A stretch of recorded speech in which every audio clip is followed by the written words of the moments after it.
Thank you for staying tuned into the news, where we report literally just the news.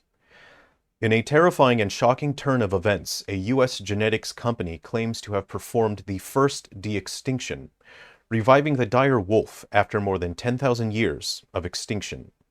The men and women claiming to be gods achieved this forbidden cursed act by modifying the DNA of a modern-day gray wolf. The company spitting in the face of God will keep these creatures in captivity until the nearest PETA activists break into the facility and steal the de-extinct specimens to release them into the wild. In these trying times, one must ask, is this something mankind should do? And what will this cost us in the long run?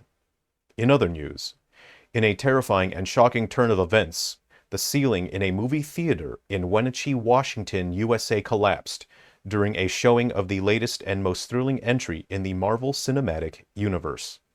A warning to our audiences with us today, the footage you are about to see may be too gruesome for some viewers. Local authorities described the event in cinemas as a total, catastrophic failure. It was hard to look at. This collapse of integrity had been building up for years. Local authorities are both relieved and grateful for the only saving grace in this situation, that the film showing at the time was Captain America: Brave New World. Thanks to this, the entire audience of 2 people was able to escape any harm.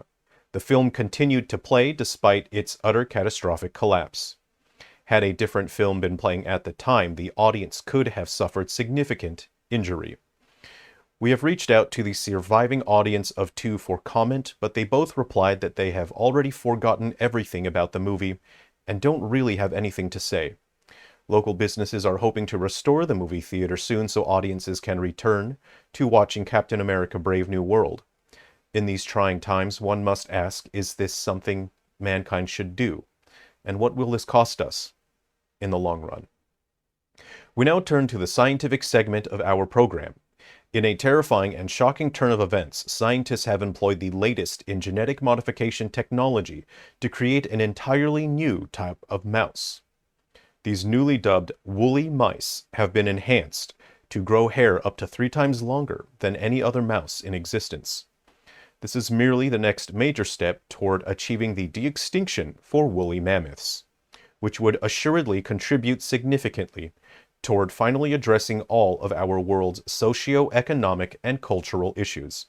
The company spitting in the face of God will keep these creatures in captivity until the nearest PETA activists break into the facility and steal these chimeric abominations to release them into the wild. In these trying times, one must ask, is this something mankind should do? And what will this cost us in the long run? Our top story of the hour. In a terrifying and shocking turn of events, the looming threat of U.S. tariffs has cast a terrible green shadow across the world. As of today, an emergency order has been issued, placing the tariffs on hold for 90 days, effective immediately.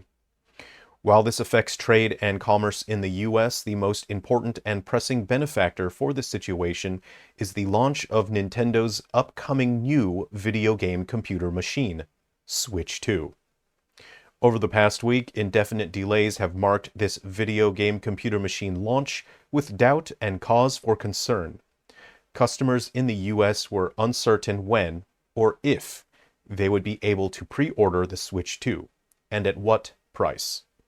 More importantly, there has been no indication of price increase of the Nintendo Switch 2, despite a rapidly de-extincting situation in the global economy. The latest video game computer machine will launch June 5th, which is suspiciously nearly exactly 90 days away. One must ask, what feats of economic maneuvering were needed to navigate this situation? How much influence do U.S. billionaires have in affecting global trade policy in order to ensure they obtain the latest video game computer machine? We have reached out to co-U.S. President Elon Musk for comment, but have yet to receive reply. Despite this terrific news, one must ask the question, should one co-president have so much power as to be able to affect global trade at such a fleeting whim? In these trying times, one must ask, is this something mankind should do? And what will this cost us in the long run? Up next, in a terrifying and shocking turn of events, motorized penny farthings. Originally invented in 1871 and terrorizing the world for decades before their eventual extinction, penny farthings are now being revived by scientists who have found a way to bring penny farthings back. These latest developments see motorized penny farthings tearing up neighborhood gardens, trampling hiking trails, and pushing pedestrians out of their own space. The de-extinction of penny farthings comes amidst many genetic and digital technology companies claiming the role of God, bringing back such an ancient and unholy form of travel, penny farthings. In these trying times, one must ask, is this something mankind should do? And what will this cost us in the long run? Field correspondent Dandy Vandalion will address this topic and more after a word from our sponsors.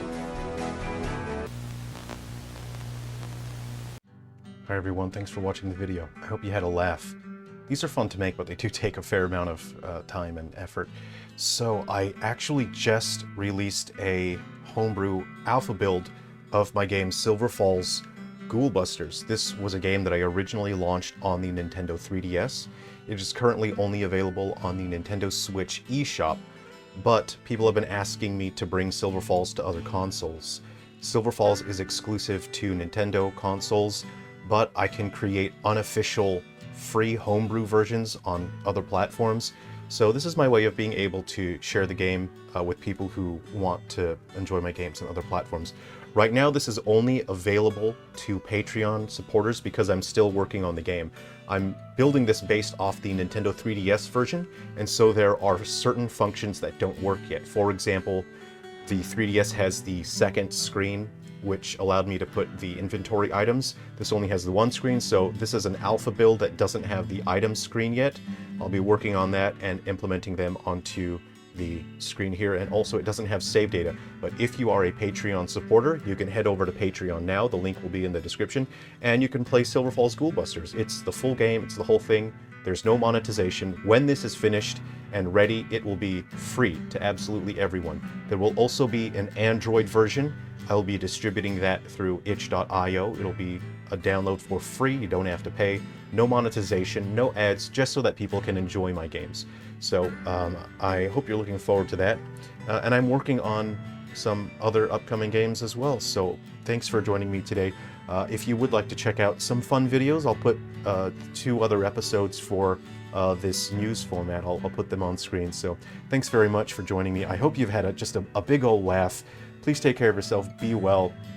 And what do you think about these dire wolves? Are they exaggerating? Because it doesn't seem like they've actually brought any DNA in from a dire wolf sample. It seems like they've really just edited. I mean, it's a ROM hack. This is what this is.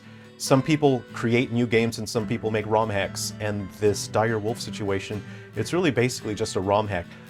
But that being said, I like ROM hacks. I enjoy ROM hacks. If I see a really cool one, of course I'm going to try the ROM hack. So if they're going to sell a dire wolf, I mean, sure, yeah, I'd buy it. I like ROM hacks, so I guess I would like animal hacks. So yeah, I'd buy that for $1. Thanks everyone. Take care. I'll see you around. Our top story of the hour. In a terrifying and shocking turn of events, the looming threat of U.S.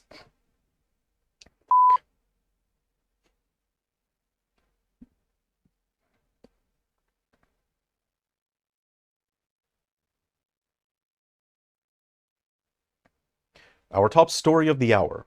In a terrifying...